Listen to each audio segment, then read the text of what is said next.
The morning sun cast long shadows across the cobblestones of Windsor Castle as Sergeant James Mitchell adjusted his red tunic one final time. 23 years of service to the Crown had taught him that precision was everything. Every button gleamed, every crease sharp as a blade. Today marked something special, his final ceremony before retirement. The changing of the guard would be his last official duty, and he wanted everything to be perfect. The tourists gathered behind the iron railings, cameras ready, chattering in dozens of languages. Children pressed their faces between the bars, eyes wide with wonder at the spectacle about to unfold. Among the crowd, palace staff moved discreetly, ensuring security protocols remained intact. It was a typical Tuesday morning, or so everyone believed. Prince George, now 11 years old, had been watching the ceremonies from his bedroom window for months. The young prince had developed a fascination with the guards, their unwavering discipline and their silent dedication. His tutors often found him distracted during lessons, his gaze drifting toward the courtyard where the scarlet-clad figures stood motionless for hours. Catherine, the Princess of Wales, had noticed her son's growing interest but thought little of it. Children, after all, were naturally drawn to pageantry and tradition. What nobody knew was that George had been planning something for weeks. The young prince had been observing the guards' routines with the keen eye of someone much older. He noticed how Sergeant Mitchell always stood at the same position, how he never flinched despite the weather, and how his eyes held a mixture of pride and melancholy that George somehow understood, even at his young age. The ceremony began as it had for centuries. The band struck up the familiar tune, their brass instruments gleaming in the morning light. Sergeant Mitchell took his position, spine straight, chin up, eyes fixed on a point beyond the crowd. His mind wandered briefly to his cottage in the Cotswolds, where his wife Sarah was probably tending to her roses, waiting for him to come home for good. After more than 2 decades of service, he was ready for a quieter life, but leaving behind this tradition felt like losing a piece of himself. The crowd watched in respectful silence as the ceremony unfolded with military precision. Each movement was calculated, each step measured. The guards moved like clockwork figures, their synchronization the result of countless hours of practice. Tourists snapped photos, trying to capture the essence of British tradition, while locals who had seen the ceremony dozens of times still found themselves mesmerized by its timeless beauty. From his vantage point at the palace window, Prince George watched with unusual intensity. His governess, Miss Helen, stood nearby, occasionally glancing at the young prince with mild concern. George had been unusually quiet that morning, declining his usual breakfast chatter and rushing through his morning routine with uncharacteristic efficiency. She assumed he was simply excited about watching the ceremony, but there was something different in his demeanor that she couldn't quite identify. The changing of the guard reached its midpoint when something unexpected happened. A small figure emerged from a side entrance of the palace, moving with purpose but trying to remain inconspicuous. Prince George had somehow slipped away from his governess during a moment when her attention was focused on the ceremony below. The young prince knew the palace layout better than most adults, having spent years exploring its corridors and discovering hidden passages that even some staff members didn't know existed. Sergeant Mitchell first noticed the movement in his peripheral vision. Years of training had taught him to be aware of everything in his surroundings while maintaining his stoic pose. A child was approaching the formation, which was highly irregular. Security protocols demanded immediate action, but something about the way the child moved, with confidence rather than mischief, made him pause. The crowd began to murmur as they noticed the small figure walking purposefully toward the guards. Some tourists raised their cameras thinking this was part of the ceremony. Others looked around for security personnel, sensing that something unplanned was happening. The other guards remained motionless, their training preventing them from breaking formation without explicit orders. But their eyes tracked the approaching child with growing concern. Prince George walked with the poise that had been drilled into him since he could walk. Royal protocol demanded proper posture and measured movements in public, and even at 11, these lessons had become second nature. He approached Sergeant Mitchell directly, his small frame dwarfed by the towering guard in his impressive uniform. The sergeant's mind raced through possibilities. Was this a security breach? A prank? Some sort of royal test he hadn't been briefed about? The young prince stopped directly in front of Sergeant Mitchell, close enough that only the guard could hear what he was about to say. The crowd fell silent, sensing the gravity of the moment despite not understanding what was happening. Even the band seemed to play more softly, as if acknowledging that something significant was unfolding. What happened next would be talked about in royal circles for years to come. Prince George, with the wisdom that sometimes comes from innocence and observation, looked up at the sergeant with clear, determined eyes. In a voice barely above a whisper, but filled with genuine emotion, he spoke words that would change everything about how Sergeant Mitchell viewed his years of service and his impending retirement. The gesture that followed was simple, almost imperceptible to the watching crowd, but it carried the weight of genuine recognition and respect. Prince George had noticed something that adults had missed, something that spoke to his developing sense of duty and honor. The young prince understood, perhaps instinctively, that true service often goes unrecognized, and he had decided to do something about it. Sergeant Mitchell felt his carefully maintained composure waver for the first time in decades. Whatever the young prince had said and done had struck him at his core, touching something deep within his soldier's heart that he thought had been buried under years of routine and discipline. The moment stretched between them, a connection, forming that transcended rank, age, and protocol. The watching crowd sensed that they were witnessing something extraordinary, even if they couldn't understand exactly what was happening. Cameras clicked, but somehow the mechanical sound seemed intrusive in the face of whatever genuine human moment was unfolding before them. The other guards remained at attention, but even they seemed to lean in slightly, trying to understand what was transpiring with their respected sergeant. What nobody could have predicted was what Sergeant Mitchell would do next, and how a simple gesture from an 11-year-old prince would lead to a decision that would shock the royal establishment and change one man's life forever. The words Prince George whispered to Sergeant Mitchell were simple, yet they carried profound meaning. "Thank you for keeping us safe all these years. I know today is your last day, and I wanted you to know that someone noticed." The young prince then reached into his pocket and pulled out a small object, a wooden soldier that he had carved himself during his woodworking lessons. It was rough around the edges, clearly the work of a child's hands, but the care and effort that had gone into it were unmistakable. Sergeant Mitchell stared down at the small figure, his throat tightening with emotion he hadn't expected to feel. In 23 years of service, he had received commendations, medals, and official recognition, but nothing had ever touched him quite like this moment. The realization that the young prince had been watching, had cared enough to notice his dedication, and had taken the time to create something with his own hands, was overwhelming. The crowd watched in fascination as the towering guard looked down at the small prince. They could see that something meaningful was happening, even if they couldn't hear the quiet exchange. Some spectators lowered their cameras, sensing that photographing this moment might somehow diminish its significance. Children in the crowd pressed closer to their parents, instinctively understanding that they were witnessing something special. Prince George stepped back slightly and gave a small, respectful bow, the same formal acknowledgement he had been taught to give to visiting dignitaries. But this wasn't protocol. This was genuine respect from one person to another. The gesture was so unexpected, so sincere, that several of the other guards had to struggle to maintain their composure. Here was their future king, showing respect not for their rank or ceremony but for their service and sacrifice. Miss Helen, the governess, had finally noticed her charge's absence and was frantically searching the palace corridors. When she burst through a service door and saw Prince George standing before the guards, her heart nearly stopped. Royal children were never, under any circumstances, supposed to interrupt official ceremonies. The breach of protocol was massive, and she knew there would be serious consequences. But as she watched the scene unfold, something about the solemnity of the moment made her pause.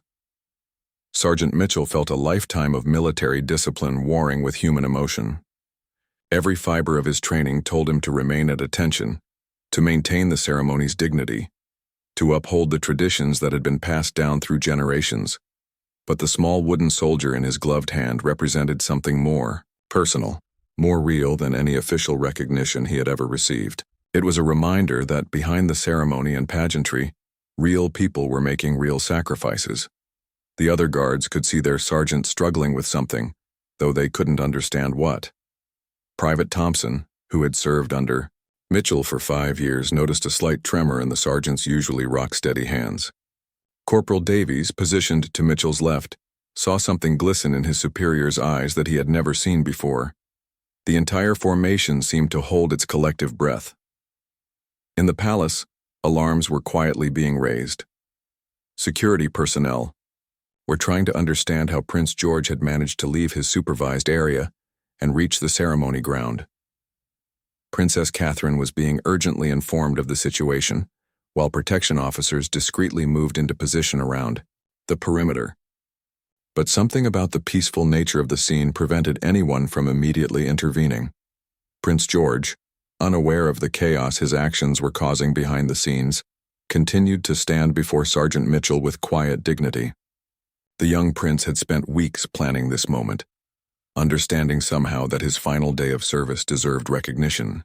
In his child's mind, it seemed natural that someone who had dedicated their life to protecting others should be thanked properly, not just dismissed with a formal handshake and pension papers. The crowd's murmur had faded to complete silence. Even the tourists who had come expecting a routine ceremony began to sense that they were witnessing something unprecedented.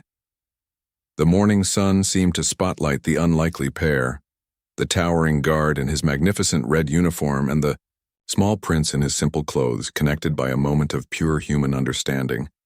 Sergeant Mitchell made his decision. Slowly, carefully, he shifted his rifle to his left hand and reached out with his right to accept the wooden soldier. The movement was slight, almost imperceptible to anyone not watching closely, but it represented a monumental departure from protocol. Guards on duty never, under any circumstances, broke their stance or interacted with civilians during ceremonies. The wooden soldier passed from the prince's small hand to the sergeant's gloved palm. For a brief moment, their hands touched, and Mitchell felt the full weight of what this gesture meant. This wasn't just a gift, it was recognition, respect and gratitude rolled into one simple wooden figure. The carving was indeed rough, with tiny knife marks visible across its surface, but to Mitchell, it was the most beautiful thing he had ever received. What happened next shocked everyone present, including the prince himself.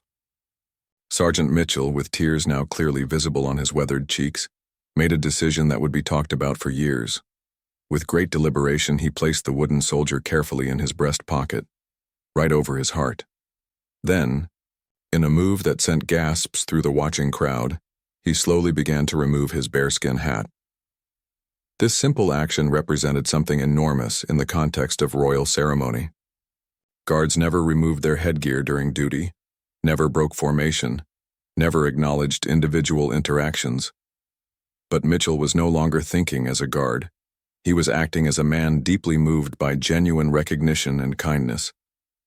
The hat came off, revealing his gray hair and the lines etched by years of standing in all weather, protecting those in his charge.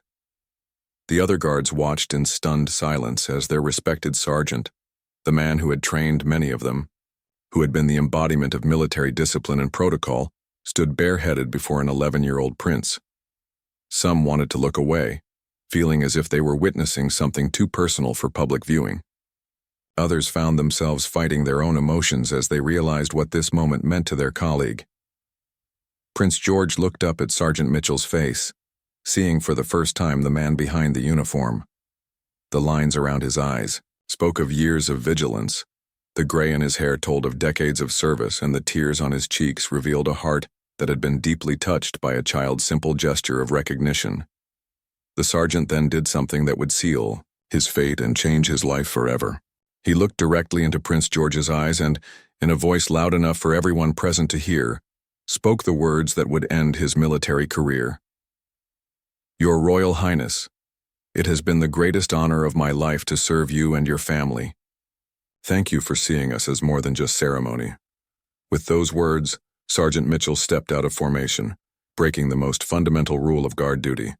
The consequences would be swift and severe, but in that moment, he didn't care. Some things, he realized, were more important than protocol. The moment Sergeant Mitchell stepped out of formation, everything changed.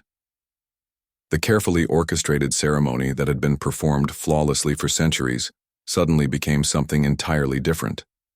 The remaining guards stood frozen, unsure whether to continue the routine or address the unprecedented situation unfolding before them.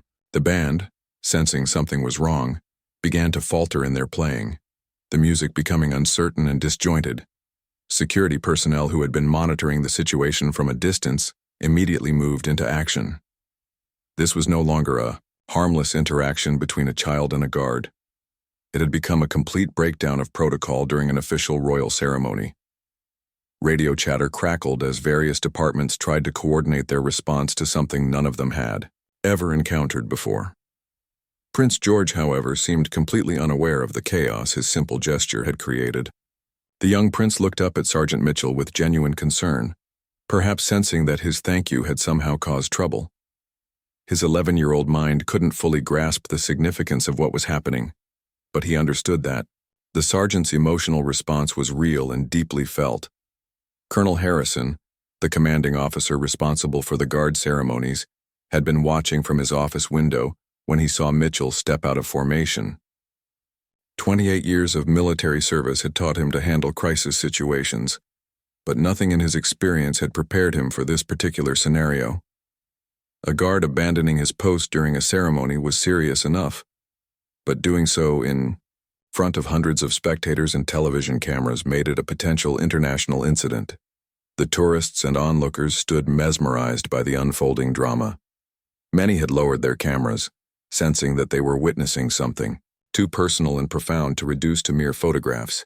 Children in the crowd looked between their parents and the scene before them, trying to understand why the adults seemed so concerned about what appeared to be a simple conversation between a boy and a soldier. Miss Helen finally reached the ceremony area, her face flushed with panic and exertion.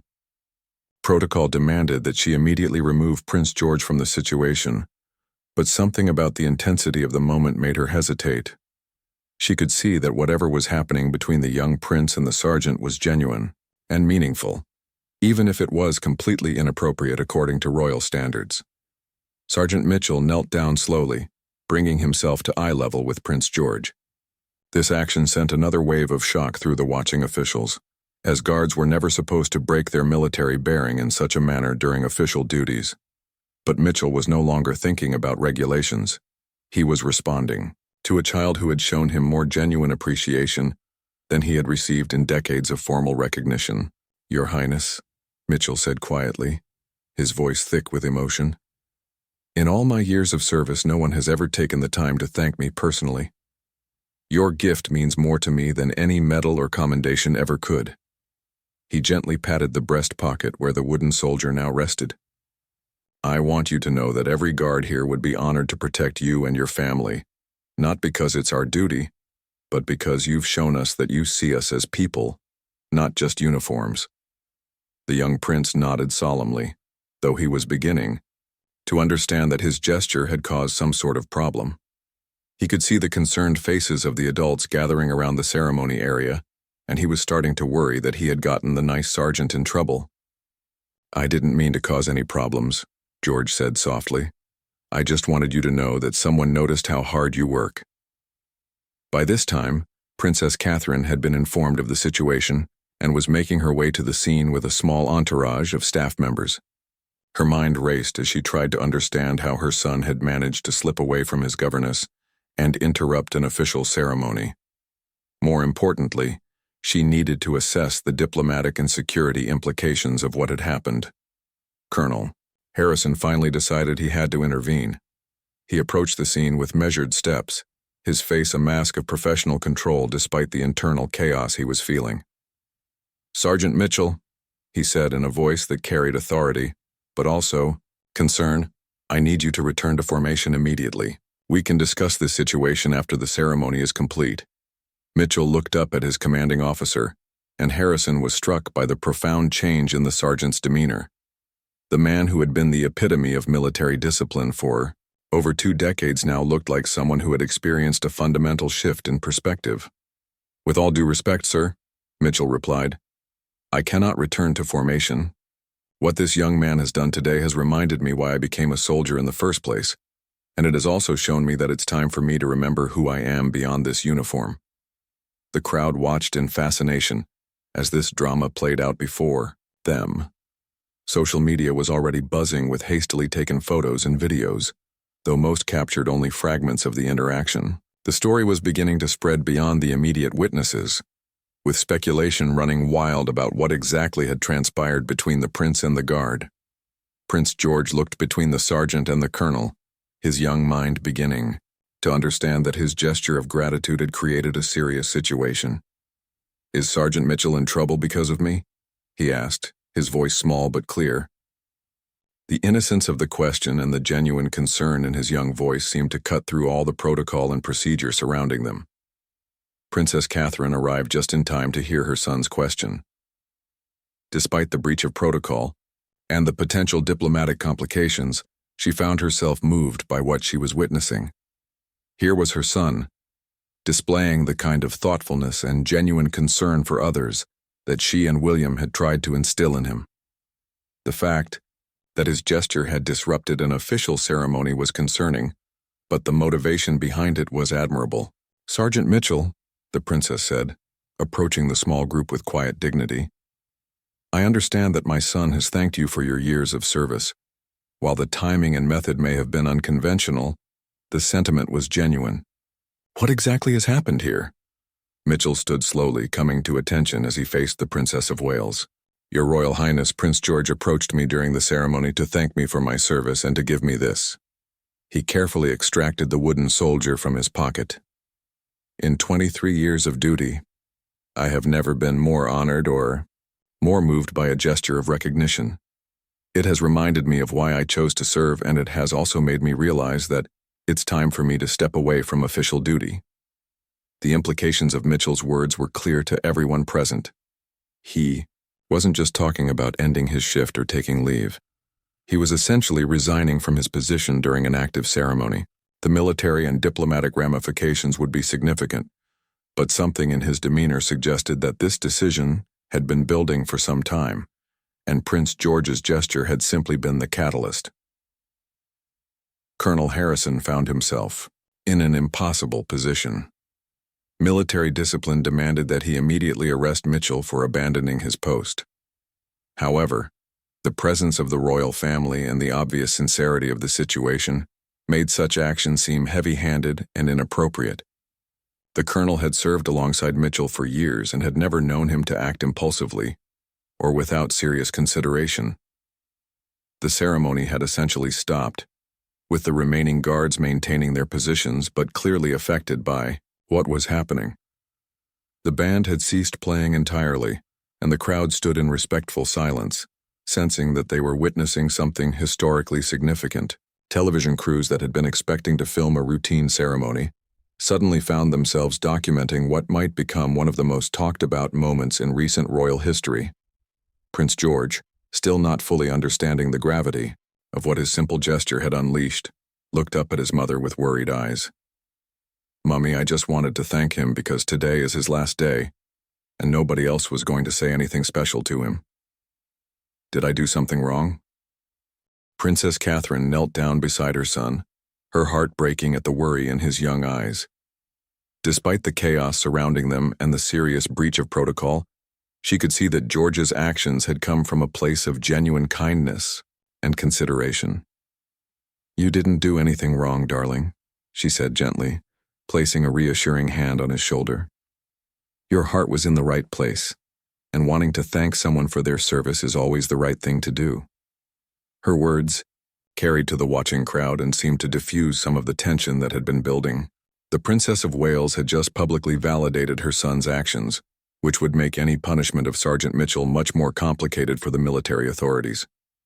Colonel Harrison recognized the political implications immediately and found himself navigating increasingly treacherous waters. Sergeant Mitchell watched this interaction between mother and son with growing admiration. He had served the royal family for over 2 decades, but he had rarely seen them in such genuine, unguarded moments. The princess's response to her son showed the kind of character and values that made his years of service feel meaningful. It also reinforced his growing certainty that his decision to step away from duty was the right one. The media representatives present were having field days with the story unfolding before them. What had started as routine coverage of a changing of the guard ceremony had become something entirely unprecedented. The images of a young prince thanking a veteran guard, the subsequent emotional breakdown of military protocol, and the Princess of Wales's supportive response created a narrative that would dominate headlines for weeks. Private Thompson, who had been watching the entire scene from his position in the formation, found himself fighting back tears. He had served under Sergeant Mitchell for 5 years and had never seen his superior display such raw emotion. The wooden soldier that Prince George had carved represented something that all of them understood but rarely discussed: the personal cost of their service and the longing for recognition that went beyond formal ceremonies and official commendations. Back in the palace, emergency meetings were being convened to address the situation. Senior staff members huddled in conference rooms, trying to understand the legal and diplomatic implications of a guard abandoning his post during a royal ceremony. The fact that the abandonment had been prompted by the heir to the throne's son created complications that no protocol manual had ever addressed. Colonel Harrison made a decision that would later be praised as both compassionate and strategically wise. Instead of immediately taking disciplinary action against Mitchell, he approached the situation with unprecedented flexibility. "Sergeant Mitchell," he said formally but not unkindly, "given the extraordinary circumstances of this situation and your exemplary record of service, I am temporarily suspending this ceremony to allow for a proper resolution of what has occurred." This announcement sent ripples through the crowd and the watching media. The suspension of a royal ceremony was virtually unheard of, but the colonel's decision acknowledged that something significant was happening that deserved proper attention, rather than being forced back into rigid protocol. The remaining guards visibly relaxed, though they maintained their positions out of respect for the ongoing situation. Prince George looked around at all the adults surrounding him and made a decision that showed wisdom beyond his years. "Sergeant Mitchell," he said, his young voice carrying clearly in the quiet morning air, "if I caused you trouble by thanking you, then I want to apologize to everyone. But I'm not sorry for thanking you because you deserve to be thanked." The simplicity and sincerity of the young prince's words seemed to cut through all the complicated adult concerns about protocol and procedure. Here was a child who understood that doing the right thing sometimes meant accepting consequences, but who refused to regret an act of kindness and recognition. Several of the watching guards found themselves wiping away tears at the boy's mature response.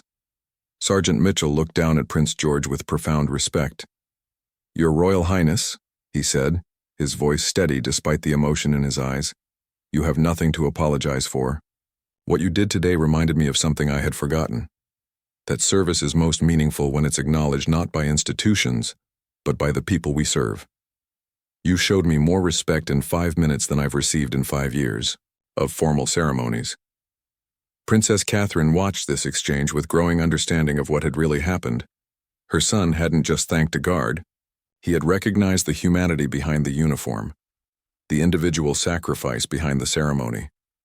In doing so, he had triggered something in Sergeant Mitchell that spoke to deeper questions about duty, recognition, and personal fulfillment.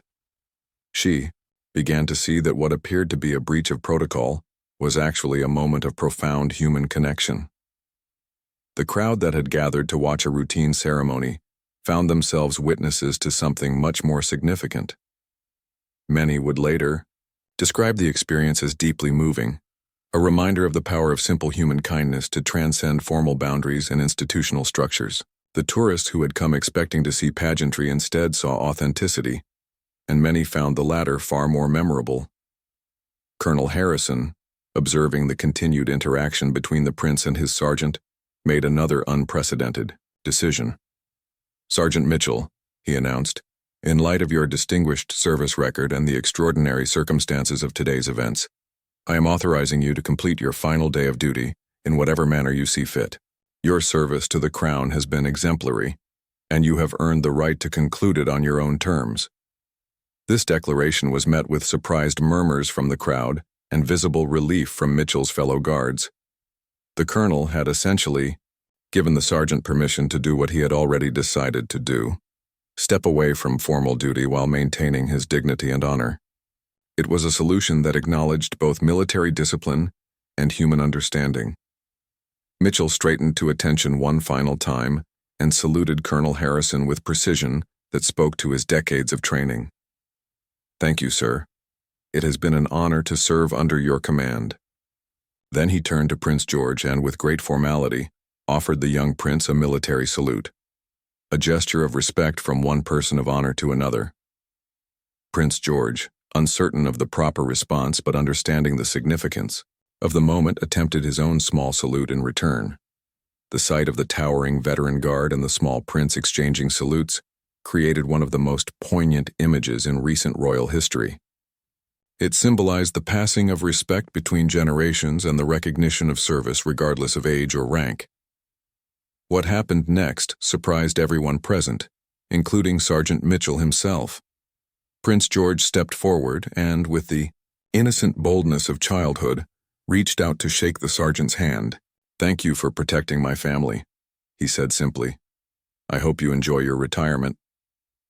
The handshake between the 11-year-old prince and the veteran guard seemed to seal something important. Mitchell carefully shook the small hand, feeling the full weight of what this moment represented. Here was the future king, showing him the kind of personal respect and recognition that would stay with him for the rest of his life. It was worth any consequences that might follow. The handshake between Prince George and Sergeant Mitchell seemed to create a moment of perfect stillness in the midst of all the chaos and confusion. For that brief instant, everything else faded away. The watching crowd, the concerned officials, the broken protocol, the media attention. There was simply a young boy and an old soldier, connected by mutual respect and understanding. As they released hands, Sergeant Mitchell carefully removed his military gloves and tucked them into his belt. The gesture was symbolic, representing his transition from active duty to civilian life, but it was also practical. He wanted to feel the wooden soldier Prince George had given him without any barriers. He pulled the small carved figure from his breast pocket and held it up to catch the morning light. "This little soldier," Mitchell said, speaking loudly enough for everyone to hear, "represents something that all the medals and commendations in the world couldn't give me. It represents the knowledge that someone noticed, someone cared, and someone took the time to say thank you." His voice grew stronger as he spoke, as if he was finding his footing in this new reality, where personal connection mattered more than military protocol. The other guards in the formation watched their respected sergeant with a mixture of admiration and concern. They understood what he was experiencing: the longing for recognition, the weight of years of silent service, the question of whether their sacrifices were truly seen and appreciated. Many of them had felt the same things but had never found the courage or opportunity to express them. Private Thompson, unable to contain himself any longer, did something that under normal circumstances would have resulted in immediate disciplinary action. He stepped slightly out of formation and began to applaud. The sound of his clapping seemed to break a dam of emotion that had been building among the guards. One by one, his fellow guards joined in, creating an unprecedented display of support for their departing colleague. The applause spread beyond the guard formation to the watching crowd. Tourists who had come to see British ceremony instead found themselves part of a moment of genuine human emotion. The sound grew and echoed off the ancient walls of Windsor Castle, creating a tribute to service that was far more meaningful than any official ceremony could have been. Princess Catherine watched the scene unfold with growing amazement. What her son had intended as a simple gesture of gratitude had evolved into something much larger: a recognition of the human cost of service, a celebration of genuine connection across social boundaries, and a reminder that sometimes the most important moments are the ones that happen outside of official protocols. Miss Helen, the governess who had been frantically searching for Prince George, finally allowed herself to relax slightly. While the breach of protocol was still serious, it was clear that the young prince's actions had been motivated by kindness rather than mischief. She made a mental note to discuss with the Prince and Princess of Wales how they might channel George's obvious empathy and awareness of others in more appropriate ways in the future. Colonel Harrison found himself in the unprecedented position of managing a situation that would likely be studied in military academies for years to come. The breakdown of a centuries-old ceremony, the emotional departure of a respected sergeant, and the involvement of a member of the royal family created a perfect storm of complications. Yet as he watched the genuine emotion and respect being displayed by everyone present, he began to think that perhaps some protocols needed to be reconsidered. The media representatives present were documenting everything, understanding that they were witnessing a story that would resonate far beyond the usual coverage of royal ceremonies. The images of Prince George's thoughtful gesture, Sergeant Mitchell's emotional response, and the subsequent breakdown of formal protocol created a narrative about human connection that transcended political and social boundaries. Back in the Bay Palace, senior staff members were monitoring the situation through various channels. The initial panic about security breaches and protocol violations was gradually being replaced by a more nuanced understanding of what had actually occurred.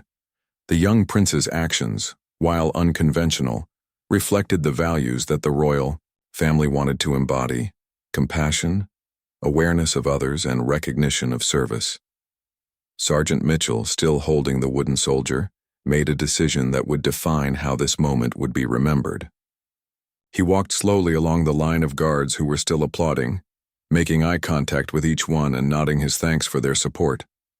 When he reached the end of the formation, he turned back toward Prince George and Princess Catherine. "Your Royal Highnesses," he said, his voice carrying clearly across the courtyard. "Today I learned something that 23 years of military service hadn't taught me. I learned that the most meaningful recognition doesn't come from institutions or ceremonies, but from genuine human connection. Prince George reminded me that behind every uniform is a person, and that person deserves to be seen and appreciated." He paused, looking around at the crowd that had gathered to witness what they thought would be a routine ceremony. "I am officially ending my military service as of this moment, but I want everyone here to know that it has been the greatest honor of my life to serve the crown and the people of this nation. The fact that it is ending with such a meaningful gesture of recognition makes it perfect." Prince George stepped forward again, his young face serious with the weight of what he had learned about the consequences of his actions. "Sergeant Mitchell," he said, his voice clear and determined, "I want you to know that even though I'm just a kid, I understand that what you and all the guards do is important. You make people feel safe, and that matters more than anything." The simplicity and sincerity of the young prince's words seemed to capture the essence of what everyone was feeling. Service, whether military or otherwise, was ultimately about making others feel secure and protected. The recognition of that service, when it came from a place of genuine understanding and gratitude, created connections that transcended formal boundaries. Princess Catherine approached Sergeant Mitchell with quiet dignity. "Sergeant, my son's actions today may have been unconventional, but they came from a place of genuine appreciation for your service. I want you to know that his gratitude reflects the feelings of our entire family. Your dedication and sacrifice have not gone unnoticed, even if they haven't always been acknowledged in the way they deserved." Mitchell came to attention and bowed his head respectfully. "Thank you, Your Royal Highness. Your son's gesture today has given me something I will treasure for the rest of my life. It has also reminded me that there is life beyond military service, and that it's time for me to discover what that." 3 months after the incident at Windsor Castle, James Mitchell sat in his garden cottage in the Cotswolds, watching his wife Sarah tend to her prized roses. The wooden soldier Prince George had carved sat prominently on his desk, catching the afternoon sunlight that streamed through the window. The small figure had become a daily reminder of the moment that changed everything, not just for him, but for many others who had witnessed or heard about that extraordinary day. The aftermath of what the media had dubbed the Prince and the Guard moment had been both overwhelming and transformative. Within hours of the ceremony's unprecedented conclusion, the story had spread across social media platforms, news outlets, and television programs around the world. The images of 11-year-old Prince George approaching the stoic guard, the Subsequent emotional exchange and the breakdown of centuries-old protocol had resonated with millions of people. James had initially worried about the consequences of his decision to abandon his post. Military discipline was serious business, and he had fully expected to face court-martial proceedings for his breach of protocol. However, the public response to the story had been so overwhelmingly positive that the military authorities found themselves in an impossible position. Punishing a veteran guard for being moved by a child's gratitude would have created a public relations disaster. Instead, something remarkable had happened. Colonel Harrison had recommended James for a special commendation, not for his military service but for his humanity in responding to Prince George's gesture. The recommendation stated that his actions had demonstrated the very values that the Royal Guard was supposed to embody: dedication, honor, and service to the royal family's well-being, even if it meant putting personal connection above rigid protocol. The ripple effects of that morning had extended far beyond James's personal situation. The incident had sparked conversations throughout the United Kingdom and beyond about the importance of recognizing service, whether military, civilian, or voluntary. Organizations across the country began implementing new ways to acknowledge the contributions of their members, inspired by a young prince's simple act of gratitude. Prince George himself had become something of a hero in the media, though his parents had been careful to shield him from too much attention. The young prince had written a personal letter to James, apologizing for any trouble his gesture might have caused, but reaffirming his gratitude for the sergeant's years of service. The letter, written in careful 11-year-old handwriting, had moved James to tears and now hung framed beside his desk. The royal family's official response to the incident had been measured but supportive. A palace statement had praised both Prince George's thoughtfulness and Sergeant Mitchell's dedicated service, while acknowledging that the breach of protocol, though understandable, could not become a precedent. However, privately, Prince William and Princess Catherine had been deeply proud of their son's empathy and awareness of others. Sarah Mitchell often found her husband staring out the window with a peaceful expression she hadn't seen in years. The transition from military life to retirement had been smoother than either of them had expected, largely because James felt that his service had concluded on the perfect note. The recognition he had received from Prince George had given closure to questions about whether his sacrifice had been noticed or valued. The story had also inspired other members of the Royal Guard to reflect on their own service and its meaning. Private Thompson, who had been the first to applaud Sergeant Mitchell that day, had later said in interviews that the incident reminded him why he had joined the Guard in the first place, not for the ceremony or tradition, but to serve something larger than himself. Educational institutions had begun using the story as a teaching tool about empathy, recognition, and the importance of acknowledging others' contributions. The incident had shown how a simple gesture of gratitude could transcend social boundaries and create meaningful human connections. Child development experts praised Prince George's actions as an example of emotional intelligence and social awareness, rare in someone so young. James had received hundreds of letters from people around the world who had been moved by the story. Veterans, active military personnel, teachers, healthcare workers, and countless others in service professions had written to share their own experiences of longing for recognition and appreciation. Many said that reading about Prince George's gesture had inspired them to express gratitude to the service people in their own lives. The wooden soldier had become famous in its own right, with replicas being sold to raise money for military charities. James had initially been uncomfortable with this commercialization of what had been a deeply personal moment, but when he learned that the proceeds were supporting veterans' causes, he had given his blessing. The little carved figure had become a symbol of recognition and gratitude that extended far beyond its original meaning. Colonel Harrison had visited James several times since his retirement, and during their last conversation, he had shared something interesting. Applications to join the Royal Guard had increased significantly since the incident, with many applicants citing the story of Prince George and Sergeant Mitchell as their inspiration. Young people, in particular, seemed drawn to the idea of serving in a role where their dedication might be noticed and appreciated. The incident had also led to subtle changes in royal protocol. While the formal structure of ceremonies remained unchanged, Provisions had been made for more personal interactions between the royal family and the guards who protected them. Annual recognition events had been established where guards could receive thanks not just from their superiors, but from the family members they served.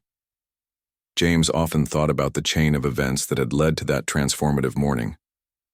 If Prince George hadn't been watching from his window, if the young prince hadn't developed an interest in the guards' daily routines, if he hadn't decided to act on his impulse to express gratitude, none of what followed would have happened. It seemed miraculous that all these elements had aligned to create such a perfect moment of human connection. As he sat in his garden that afternoon, James pulled out the letter Prince George had sent him after the incident. He had read it dozens of times, but the words never failed to move him. The young prince had written, "Dear Sergeant Mitchell, I hope I didn't get you in too much trouble. My parents told me that sometimes doing the right thing can be complicated for adults, but they also said that saying thank you is always important. I'm glad you liked the soldier I made for you. I hope when you look at it you remember that your service mattered to me and my family." The simplicity and sincerity of those words had crystallized something important for James. His 23 years of service hadn't been about the ceremonies, the medals, or the official recognition. They had been about protecting people who mattered, and knowing that his protection had been valued made every sacrifice worthwhile.